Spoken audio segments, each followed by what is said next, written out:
Hello, hello. My goodness, are we live? Are we not live? I'm not really sure because we had some problems connecting. So, just in case there wasn't a jingle, that's fine. Just to let you know, this is the beginning of PhD with Women on It, Hack the Future. My name is Beata Young, and today's PhD Positivity Hack delivered will be by Liesl Hays. Today's title, How to Set Boundaries and Hack the Crisis. Episode 16 starts here. Let me remind you, this is a grassroots community that focuses on women on IT, inclusive forum of women in technology, startups, female leaders who are supported by men as well. And I bring heart to that hustle because empathy is my motto, and empathy is critical when you are setting boundaries and hacking the crisis. Hello, Liesl. I just wanted to start with general question. Where are you today? Great question. So I actually am located in Lee Summit, Missouri. And Lee Summit, Missouri is a suburb of Kansas City, Missouri in the US. And I am at the inn that I own, actually, and I'm in one of the rooms. Fantastic. That's a beautiful inn. I have to say that it's incredible also to see it on the pictures, on posters and banners. You've done an amazing job because I believe you're an entrepreneur and you're doing everything yourself or with help of others. Liesl is a word artist, truth teller, choice maker, and inspirer. Her latest book, Broken, Changed, and Rearranged, is a powerful self-development guide that reveals what happens when the worst part of your life comes to light and how to rise from it. Entrepreneurship taught her the value of trusting her inner voice, setting boundaries, and balancing her work and family. Liesl has rearranged her life to live in alignment with her trust, most authentic self, truest, most authentic self.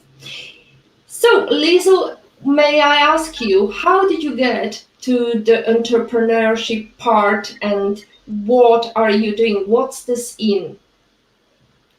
So I actually got to a place in my life where I was working 60 hours a week. And this is why I love to talk about boundaries, because I got to a place where I was working 60 hours a week. I was the last mom to pick up my kids at daycare. And I felt like I was half a person in every single thing that I did. And it was that crisis of living that way for so long, I eventually worked myself into crisis. So I got to a place where I knew I had to really reevaluate what was important to me and how I wanted to prioritize things in my life. And so I actually moved forward with leaving my corporate job, which I had been in for over a decade. And I decided to open an inn, which is a very unique career switch, I recognized, but it was exactly the thing that I needed to really get my life back on the right path. Fantastic. Well, I would have to say that it's a perfect time to put the quotation by Judy Picoult, one of the most fearless authors of our time. Maybe it did take a crisis to get to know yourself. Maybe you needed to get whacked hard by life before you understood what you wanted out of it. Did you get whacked hard? Yes. I mean, it's sometimes I think there are things in our life that have to play out in a certain way to be able to get us to the next version of who we're meant to be. And it's so critical that we listen to those warning signs that it's time for us to move forward and it's time for us to start grasping onto the next version of who we're meant to be. Fabulous. Liesl, you told me you're an open book. When I ask you, are there any questions we can ask you? Can you tell us a little bit what was that crisis? What happened in your life that turned things upside down for you? So I'm really honest about this story because I think that it invites other people to be honest about their story. So I realized that I was in the most significant part of crisis. I remember it really well. So I was sitting inside a translucent glass office with my manager, and she said to me, I know that you've been having an affair with a coworker. And in that moment, I had this kind of out of body moment where I remember thinking to myself, this is not who I want to be. Like, this person sitting in this chair is not who I want to bring to the world. And a big reason why I got to that place is because I prioritized everybody else in my life over me. And that was the moment of clarity. So you revealed to in your career, you had this moment of really crossing the boundary. I remember, I think at that stage you were also working in the HR, so it's not really ideal place to be for an HR human resources professional. What went wrong? So many things, so many things. But when I really peel back the layers and really examine what it was for me, it really came down to this. I was constantly hustling for my own worthiness. And at a very young age, I learned that my value was in helping other people and really being the martyr, being the savior at work. Like, I was the person that they would call, if they needed help in 30 minutes, if someone needed saving in 30 minutes, I would do it, right? I was your last minute, be whatever you need, do whatever you need. If something's due ASAP, I'm that person. And the reality is that when you live that way for too long, you deprioritize yourself totally in your life. And you can't show up as your whole self in anything that you do because you're continuously putting yourself last. And so that's how I got to a place of crisis. That's what you actually talk about in your book that is going to be released soon. Um, People pleasers. What are people pleasers, and where is the fine line between being pleasing, being kind to others, and being people pleaser? Because I think there is a connotation there. I think that's a great question. And there's a very fine line between those two things. But let me describe to you what I know it is like to be a people pleaser.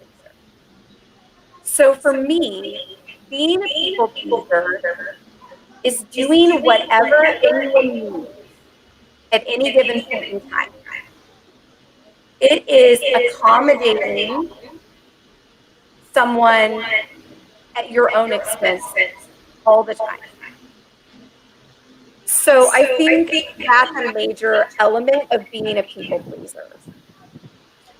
And And the line between being kind and helpful is still having boundaries in your kindness and helpfulness. So when someone reached out to me, the new Liesl, when someone reaches out to you about a last minute project that you have the ability to say, help me understand what your timeline is on this. Why is it this way? And what can I do to support you? And sometimes those requests are within your ability, and sometimes they're not. And so it's really important that you really analyze, am I a people pleaser in the sense that I'm always sacrificing my own needs? Or am I, in a healthy way, sacrificing my needs? Fabulous. Every person you meet is fighting a battle you know nothing about. Be kind, always.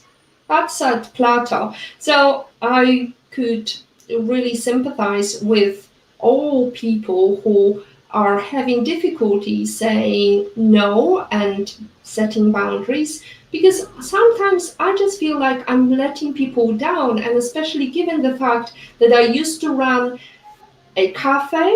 I was running also a network of entrepreneurs as well as Big Girls Carrots. So that's a network for women in tech back in Poland. I found myself in the middle of being this networker, helping everyone, doing the connections, and eventually I found myself being flat out and I just didn't know how to say no. And before I'm going to dive into question, I just would like to say a little hello to Agata Bellon, Ernst Maga, and it's really, really pleasing to see you all. And if you have questions for Liesl, today is your chance. And I wanted to remind you that let's put things in perspective for our women on IT community.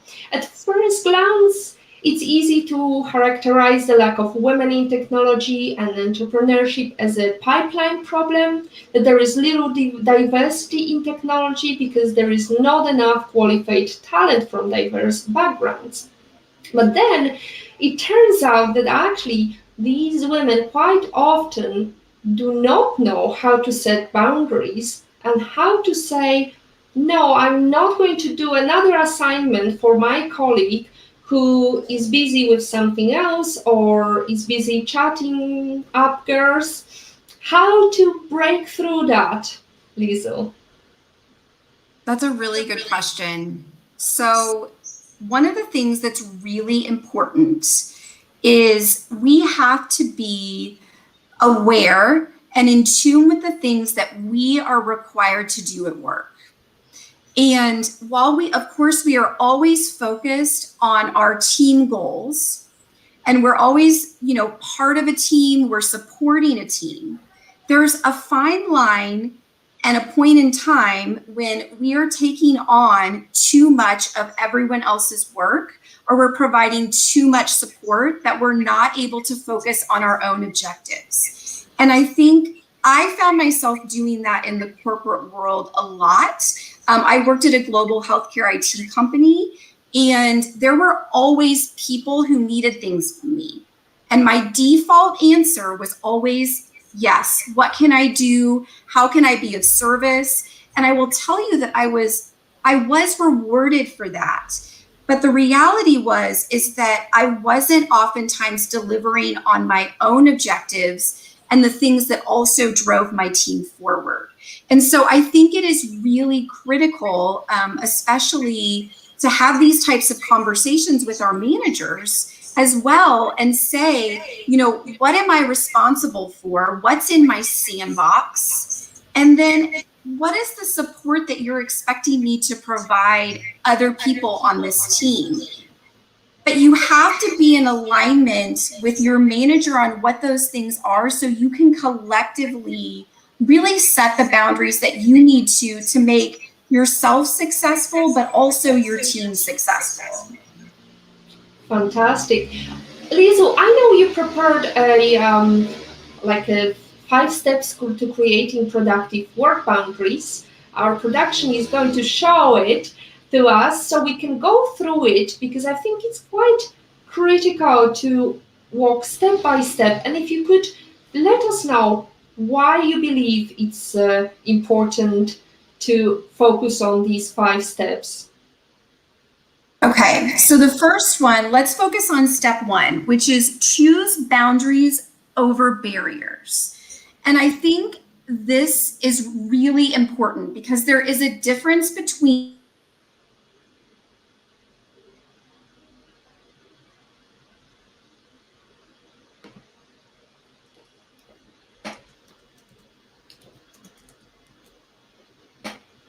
handle that by next week, but I'm not able to help you with that this week based on my plate and what I'm carrying. So that is a healthy boundary.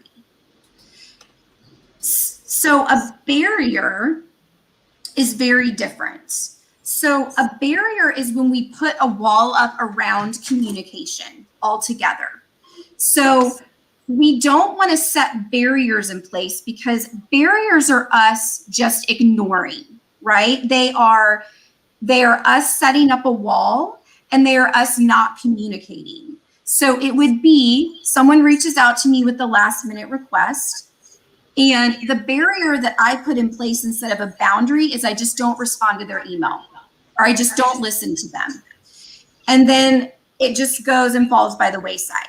A healthy boundary is your ability to say, thank you, I received your request. Here's what I'm able to do. And it's following up and being very clear. And I always, this is a Brene Brown quote and I love it. Being clear is kind. So when you are clear about your boundaries with your coworkers, that is you collaborating in a way that keeps you healthy and it also supports them. Step number 2, figure out how you do your own work first. This is really important, and this is what I just talked a little bit about. So you have to know what you're responsible for, what you have to deliver on, and how you're going to make your team successful. And that is a conversation that's really important to have with your manager, as if you're working in a company. If you're an entrepreneur, it's knowing what your goals are. And so it's really critical that you understand what your responsibilities are first. And then when you can really meet those objectives, you're supporting the team. And you also have the bandwidth and the ability to help your other team members once you've really met those objectives. The third step is put yourself in your teammates' shoes. Empathy is always so important. Understand where that person is coming from. Understand the goals, the objectives that they have. Understand where the shared wins can happen.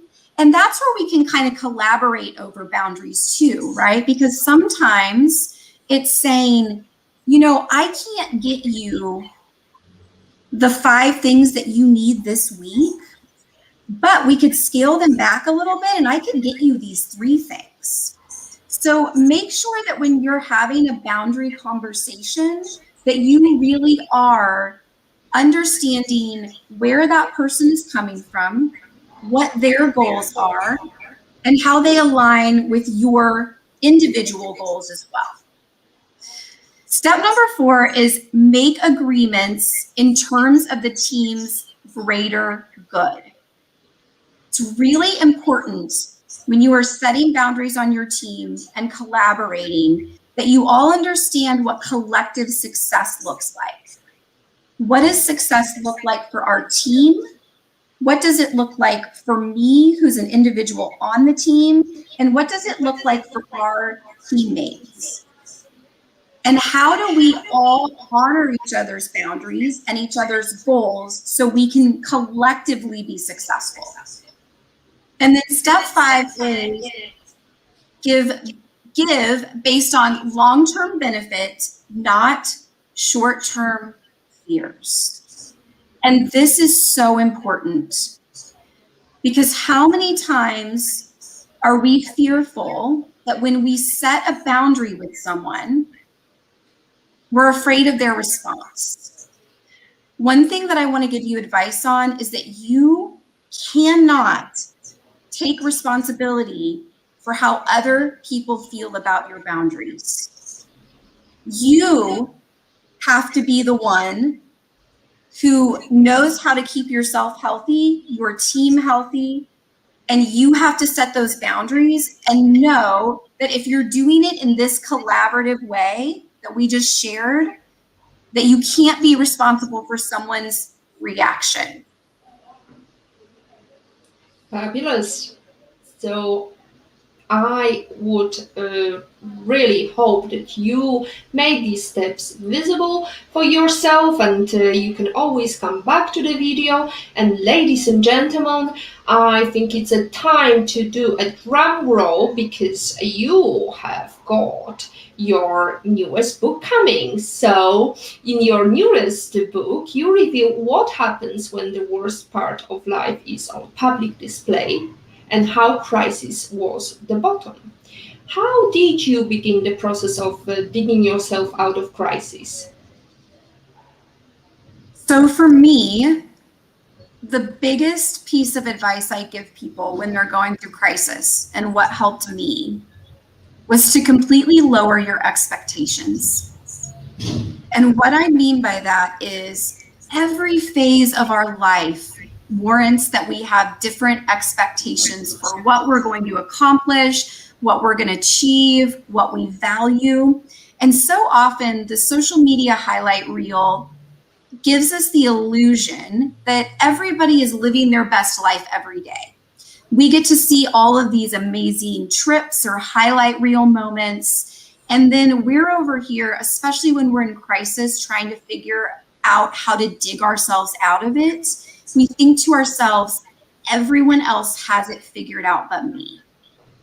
So the first thing I want to tell you, if you are digging yourself out of crisis, is that everyone goes through difficult time in their lives. Everyone does. And the first thing you need to do is lower your expectations around productivity, because living your best life in a crisis is going to look really different than living your best life when you are happy, fulfilled, and in a good place.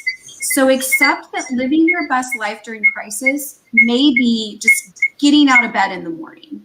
It may be putting together a series of actions that help you just show up and be human every day. So take it one step at a time. That's my other piece of advice. So those are the things that really helped me dig myself out of crisis, was lowering my expectations, and then also just taking every single day one step at a time. Fabulous. I think we have a little bit of echo. Sorry, ladies and gentlemen. I hope you're gonna stay with us. And I want you to ask questions to Liesl, who's been career-oriented throughout her life, and then all of a sudden had to change and shift from being employed to employing. So Liesl, when did it happen? I mean, when did you start your entrepreneurial journey? How long was it ago? So I started my entrepreneurial journey in 2016. So I left my corporate job then, and I started and opened an inn in October of 2016. So it's almost been 5 years at this point in time. Well, that's quite a shift also, judging by the fact that now we are in pandemic. You started your inn. You, from what I recall, you said you had to start your business within the month. What happened? Why such a rush? So I made a mistake. I rushed through getting this inn open and realized that I needed more time. Hindsight is always 2020, but I wanted to get this place up and running as quickly as I could. And it was a young novice entrepreneurial mistake. And, you know, I got it open and we launched when we should, but it required so many people being all hands on deck to really help us execute getting this place opened in 3 months. That's insane. That's insane. But on the other hand, thinking about my experience, I was waiting for the opening until I'm ready, and then the builder was never ready. So rather than have it within 3 months, it took me over a year, and I was really frustrated because we had a leisure-oriented builder. He was being paid, so he wasn't really that upset. So there are different approaches to doing and opening your boutique hotel or your business or your little shop. Always remember to do it when you feel you're almost there, because done is better than perfect, and this maxim has been working for me throughout startups, throughout my entrepreneurial journey. So we want you to succeed, and the way to succeed is just do it. We have a question coming from Agata Bellon. And Agata is always with us. It's lovely to meet you, to see you again. Agata is asking, Liesl, what was the biggest shock of running your own business? Oh, Agata, that's a great question. Everything. I mean, that's such an awful answer. Here's what it was for me. Some of the biggest challenges. I didn't have anyone to really collaborate with. And I was really used to, in the corporate world, I had all of these people that were surrounding me in an office that were brilliant, wanted to collaborate, wanted to share ideas. And it was very shocking as an entrepreneur to open the business and to feel really lonely. And I had to learn that as an entrepreneur, I was going to have to build my own network. I was going to have to find new mentors. I was going to have to find new people to provide me support. And I also think it was very hard because while I did eventually end up hiring staff, no one cares about my business as much as I do. And that is normal. And I think many of us entrepreneurs face that. It is very difficult to feel like you're the only person who's like all in, especially when you need a partner. So I think those were two really significant things that were difficult for me were, finding the network, collaborating, aligning myself with mentors. Oh, and then the last one that was the most hard was thinking that I was going to make a lot more money in the first 6 months than I did. And I definitely overshot on my business plan, and I didn't end up meeting the metrics that were outlined in my business plan, which was very difficult for me. And I had to go back and reevaluate the business and my strategy. So the school of hard knocks, right? Totally. It's a hard life, and sometimes you need a little crisis to get your adrenaline flowing and help you realize your potential. That's not me, that's Janet Walls talking about female entrepreneurship. I just wanted to ask you, since you mentioned you started within 3 months, and then we started with pandemic. How did you pivot? What did you do to stay alive in this difficult time? So I know that we've all been affected by the pandemic. So for all of you listening, just know I see you, I hear you, and I know that it's hard. And especially for a lot of us business owners. So I had a business in the hospitality, or still do in the hospitality industry, and we were one of the hardest hit sectors. And we were fundamentally opened, but we weren't opened because everyone canceled their reservations. And at the end of the day, I understood why people canceled. We were going through a global pandemic, but as an entrepreneur, it's so hard to see the baby that you've created start to fail. And it's something that you don't feel like you have control over. And that's where I definitely was during the pandemic. So after about a couple of months of sulking, which I will tell you I did, I almost just got to the place where I was like, I'm done. This is frustrating. But then I remember what all of us entrepreneurs do best. We pivot. and we figure out how to make it work. So for me, I looked at, what are people who are traveling, what are they doing? And a lot of them were doing, whole house vacation rentals where they felt safer. So I actually changed my inn into a whole house vacation experience that was private. So that was a big thing I did. And then I just stayed very much up on the trends of what other hospitality businesses were doing. So we implemented different safety protocols. We started providing masks for guests, and we just figured it out. I will tell you that I also ramped up another area of my business because, as we all know, we can't have all of our eggs in one basket. So I started doing human resources consulting as well to funnel money into this business until we got to a place where we really started picking up again. So I know that many of you have been challenged with the pandemic, and I see you, and I know it's so hard. It's been challenging for all of us.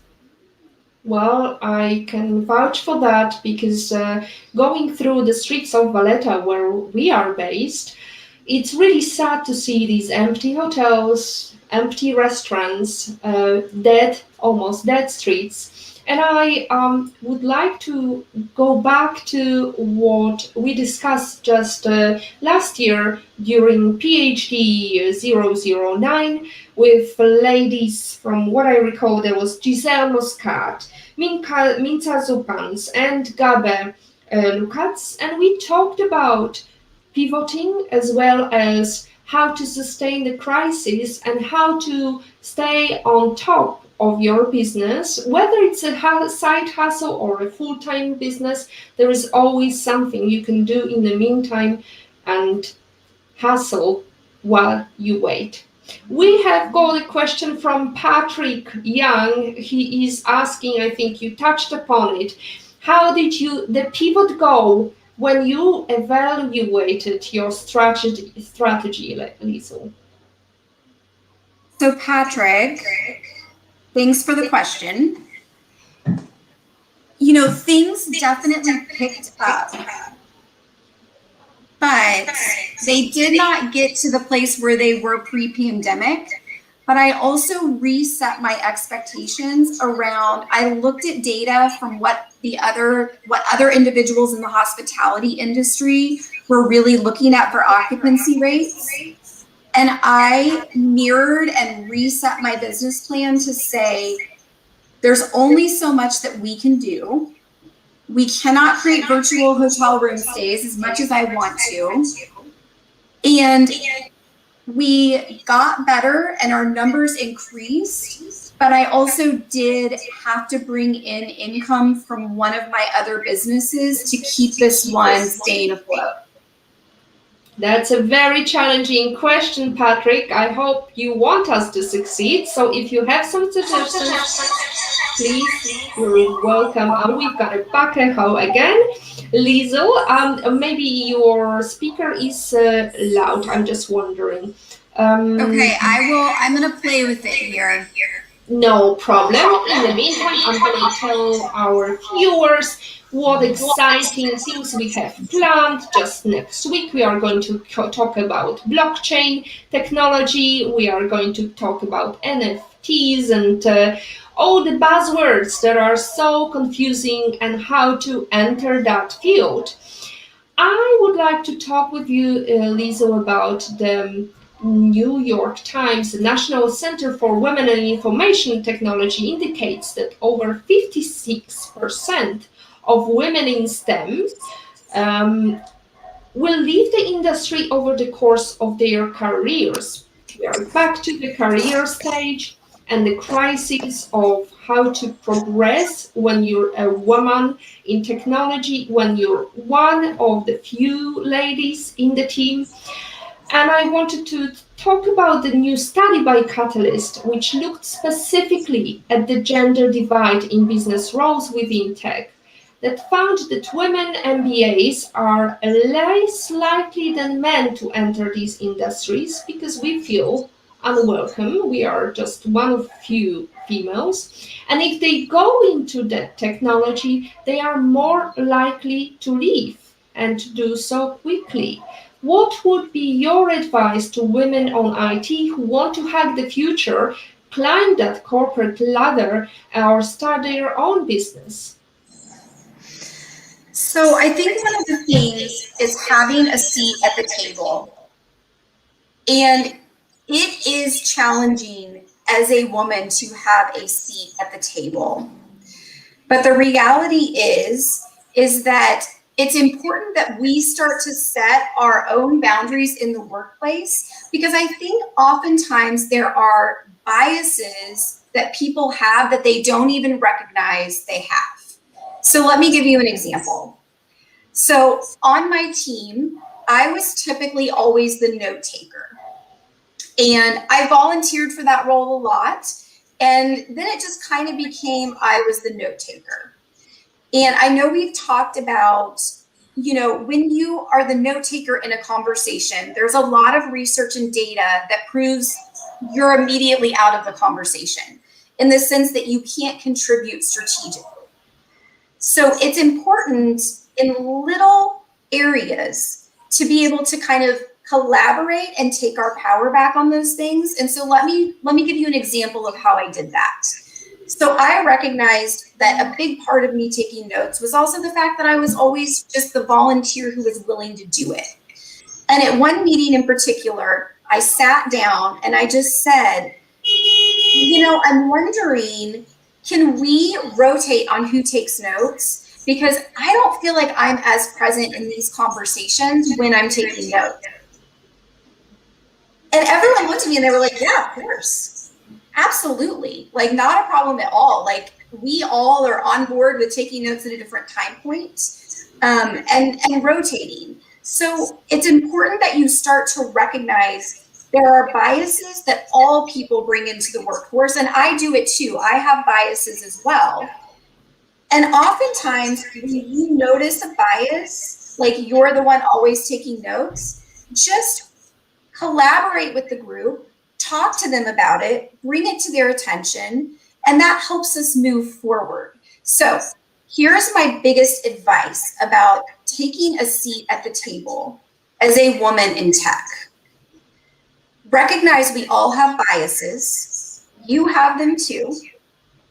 When you see someone that has a bias, how is there a constructive and collaborative way that we can address it together? And that's how we create change. Fantastic. I kind of think about the time that I was sitting at the table at my first meeting at Malta Business Network when I was appointed a director. And it was quite challenging to make them understand. But again, as you said, setting boundaries and making really clear why these boundaries are important is critical there. So I basically said I was the only one woman sitting at that table, and either they are going to have me participating actively and contributing to the discussion, or taking notes that anybody could take at this stage.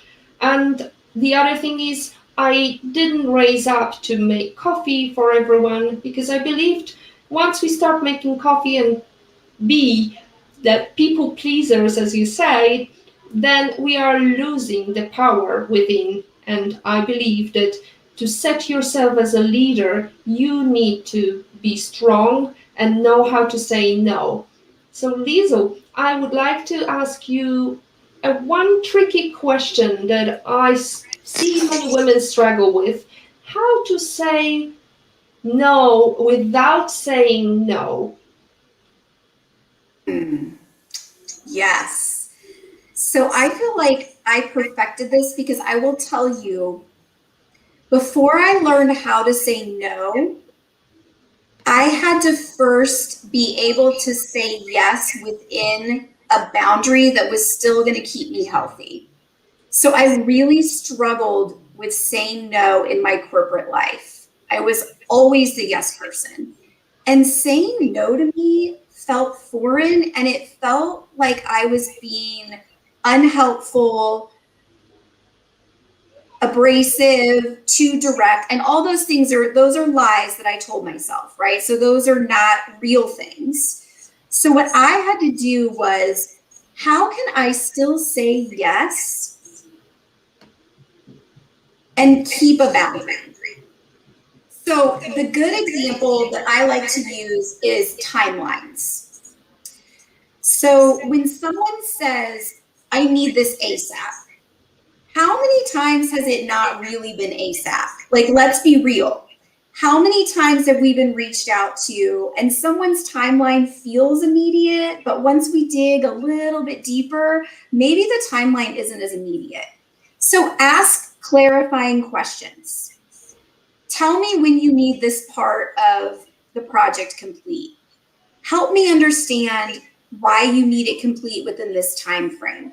So what I would do is I would dig down and I would ask questions, which usually led me to understand that the timeline maybe wasn't as critical as I thought it was.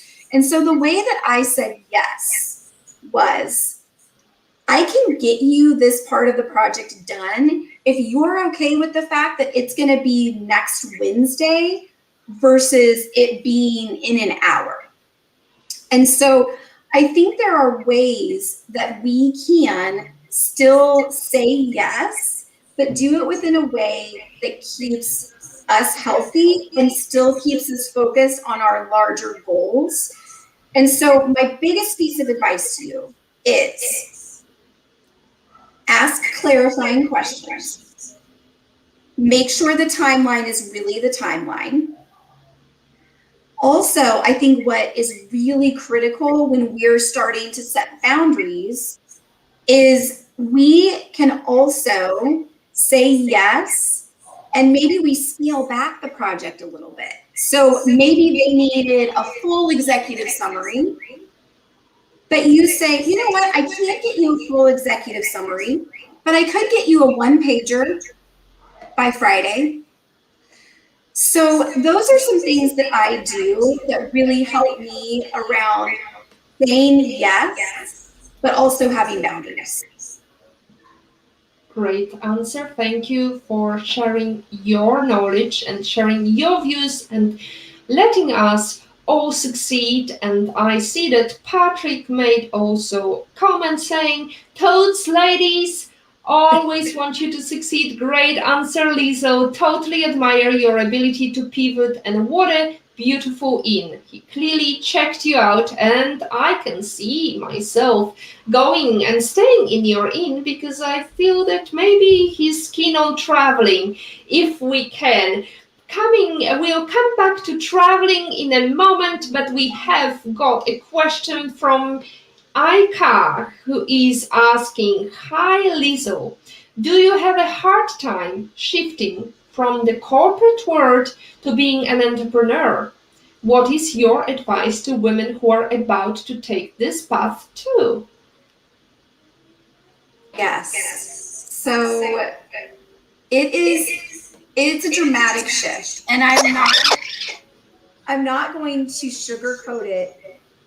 It is a very challenging shift. However, I do believe that we can transition successfully.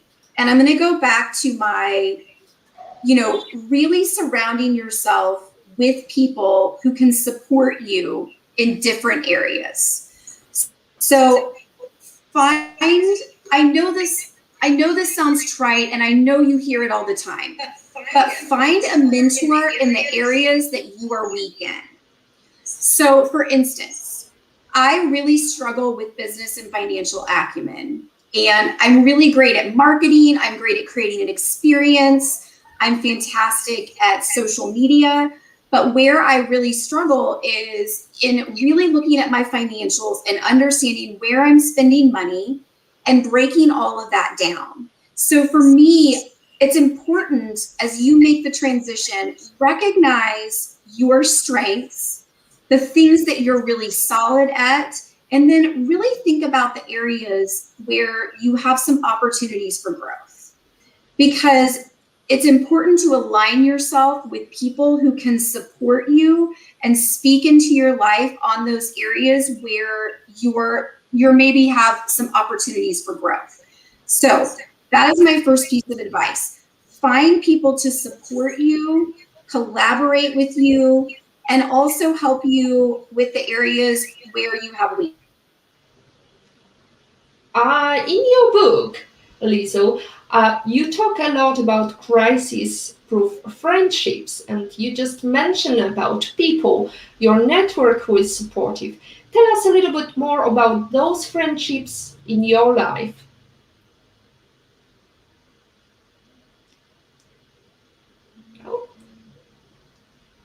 Okay, we might have a problem here. Ladies and gentlemen, we lost a little bit of connectivity. Ernst is saying another great insight delivered by Women on It. Thank you, Liesl, for sharing your experience and knowledge. We are hopeful Liesl is going to join us again. In the meantime, I see we have somebody who's trying to convince us to be famous. I think we can be famous even without buying followers and viewers. We are definitely on the right path to create the future. Women on IT do not need to buy followers. They are too awesome. And in love and in pain, hi, nice topic again. Exactly. You see, we've got followers. Fresh Chris 135, we do not need to buy more. We want to focus on quality over quantity. And we are back. It's lovely to see you, Liesl, again.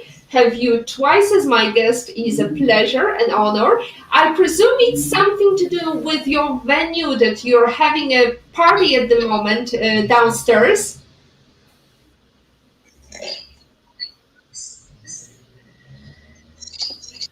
I'm so sorry. I think that I got disconnected. I truly apologize. That's okay. So we were talking about friendships, and can you tell us about these friendships in your life?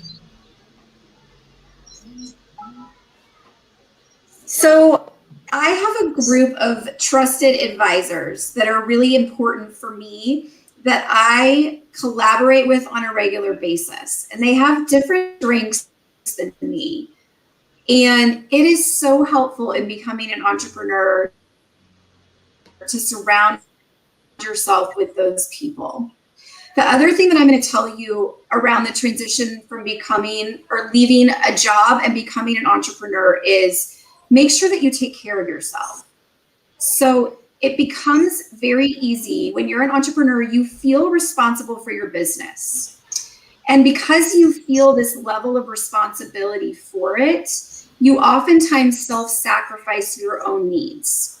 And it's easy to get into that rut. And I know I did that. I worked myself back into 60 hours a week when I first became an entrepreneur because I felt like I have to accomplish these things. I have to get these things done. No one else can do this work. It's all on me. And I worked myself back into a rut by doing that. And so that's my other piece of advice for new entrepreneurs is make sure that you prioritize your own care as well, because it's easy when we start to open our own business to take everything on ourselves. And then the third piece of advice I would give you is ask for help. You know, when you have the friend who's like, hey, if you ever need a weekend off, I'll cover the inn for you, or I'll come and serve breakfast, or I'll help you update your LinkedIn profile, or I'd love to do some headshots for you for free. And I think so often people offer these incredible things and we think to ourselves, oh, I don't want to put them out. I know they're a friend. I know they're a connection, but I just don't feel right about getting help from people. You have to let go of that as an entrepreneur. It's so important. You see yourself, it's okay for help. It's okay to receive. And you know what? At the end of the day, it'll come back around. You'll have the opportunity to help someone else. But that's really important. So those are my top 3 pieces of advice when transitioning from, a job to being an entrepreneur. Right. I agree with you. Having my network of good confidence helped me a lot, but I still feel like I have a lot to prove. I mean, I don't drive a Ferrari. I don't have a flashy new outfits every time on my Instagram. How can I stop myself from that imposter syndrome that I'm not, I don't know, somebody who's a millionaire on the cover of Forbes?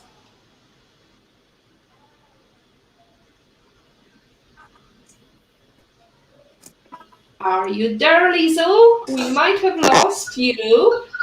Well, let me give you a couple of examples how I tried to stop myself from that imposter syndrome. Definitely having that network of female friends and non-female friends is helpful. But also the fact that, we are playing some roles. Sometimes it's a role of flashy, I don't know, exciting model. Sometimes it's a role of fantastic investor on blockchain.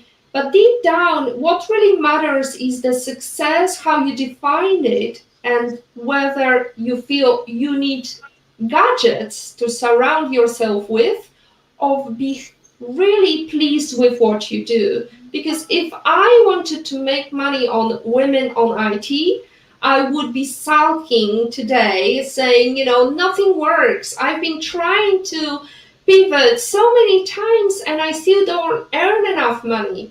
Really, with social entrepreneurship, it's critical to believe that what you do is important for others.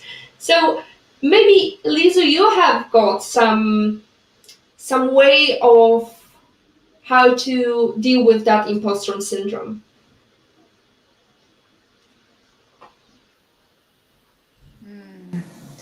Imposter syndrome is very hard, and I think that many of us struggle with it.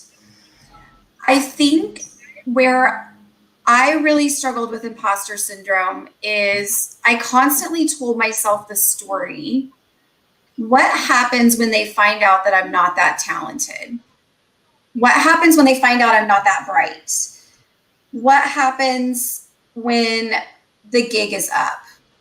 And it's a very hard way to feel, to have imposter syndrome. And I know that many of us struggle with it. I think it's really important to just check in with yourself and to understand those fears that you are really facing and aligning them with reality. So I have an imposter syndrome buddy. Yes, I just said that. I have a friend who we both struggle with imposter syndrome. And one of the things that we do is we play this game called Real or Not Real. And I will call her and I will say, I'm really struggling today, and here are the things that I believe about myself. Real or not real? And she'll say, not real.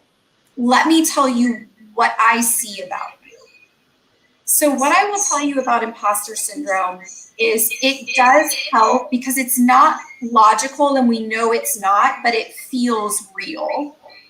Finding someone that can really speak the truth back to you is so important and has been a game changer for me.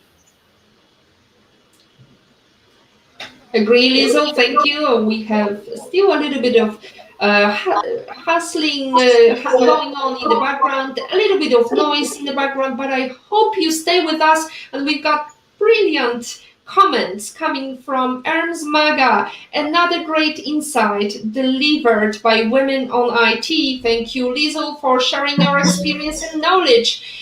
Patrick saying, excellent show. Thank you very much for all the illuminating comments, Liesl and Beata.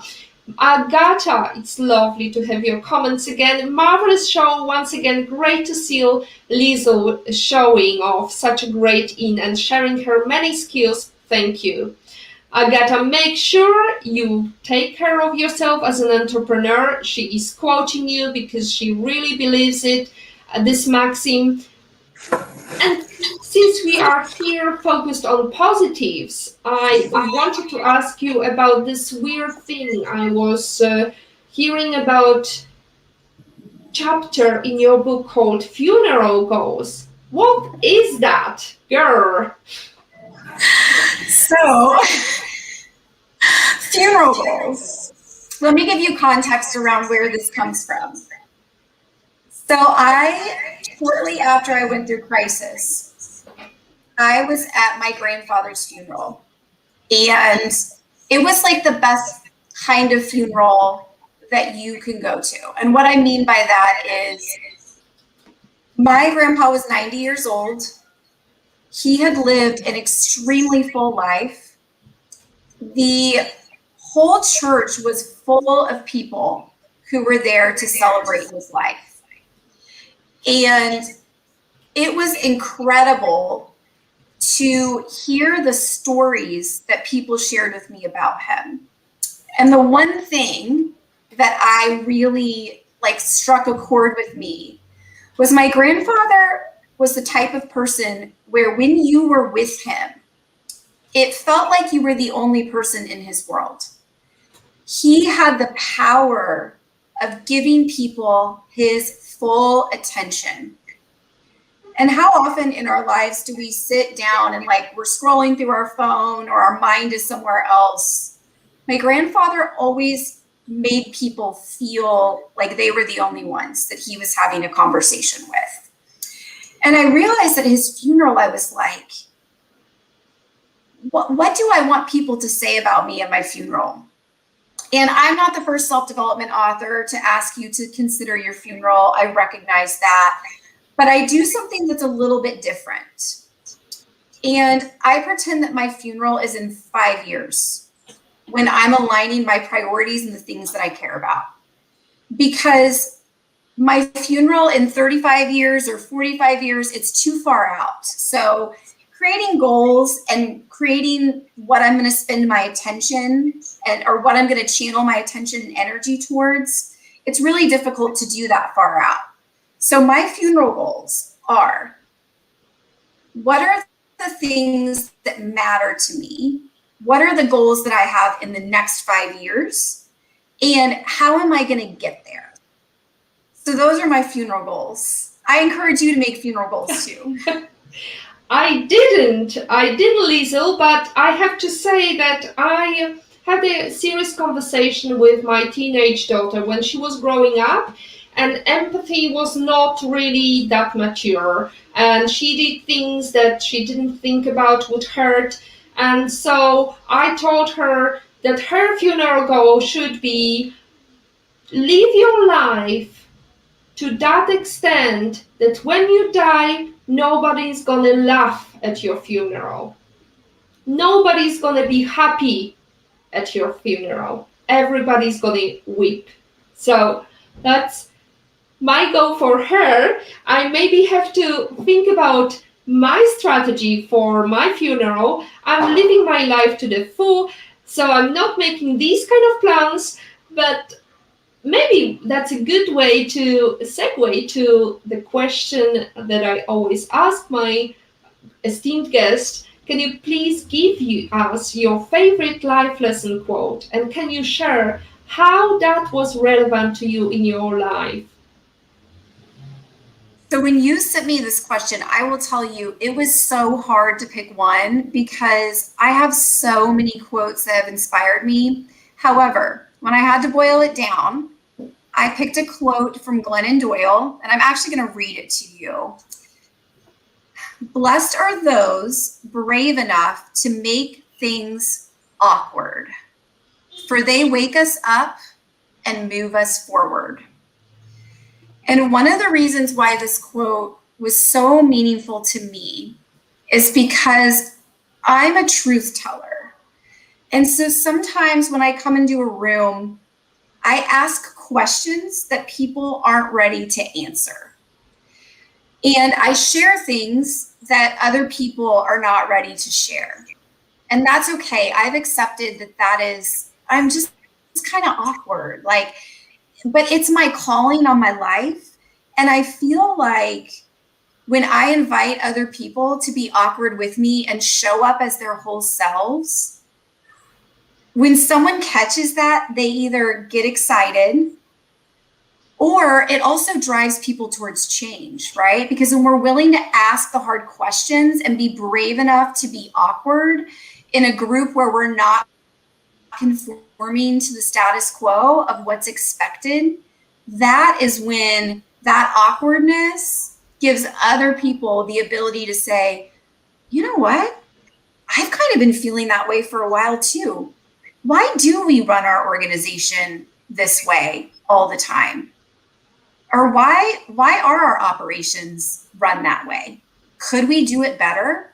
And so blessed are the people who are willing to be awkward and have the hard conversations and to show up and be their whole, true, authentic selves. Sometimes you just have to rock that boat. Liesl, I wanted to thank you for all your answers. It's not the end of the show, but we have to make sure that everybody's part of the discussion. Aika Pagio, right on. Thank you for your amazing insights, Liesl. Marianne, a really great PhD. Liesl, thank you so much. I will also make funeral goals. Before we make funeral goals, let's dive into what's exciting new projects you have in the pipeline.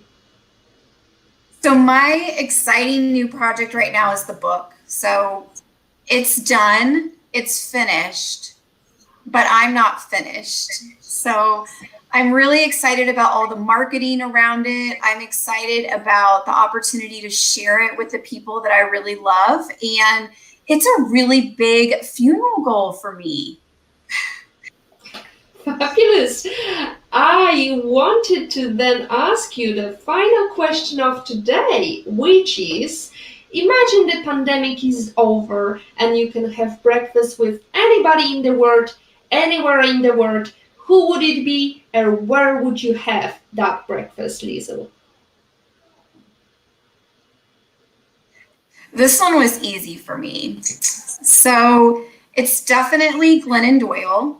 She is a New York Times bestselling author. And she's one of those people that we are just such kindred spirits. And we're both really big introverts. So I would have breakfast with her, except here's the thing that I know. We both don't like going out very much. So we would totally have breakfast together over Zoom. And it would be marvelous. And that is what I would do. I would have breakfast with Glennon Doyle.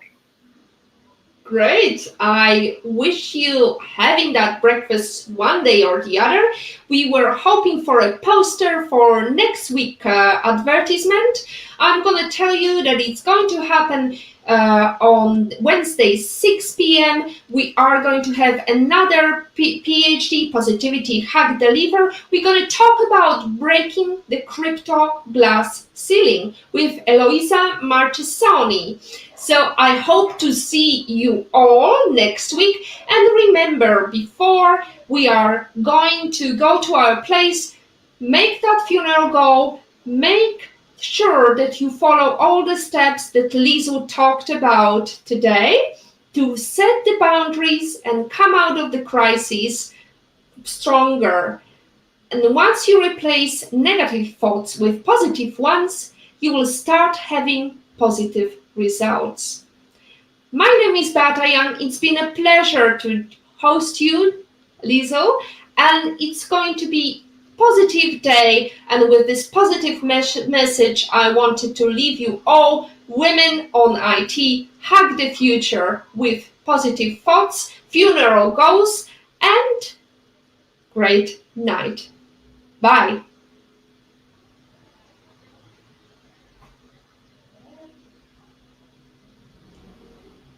Lovely to see you again, Liesl. Shall we continue? Yes, it's so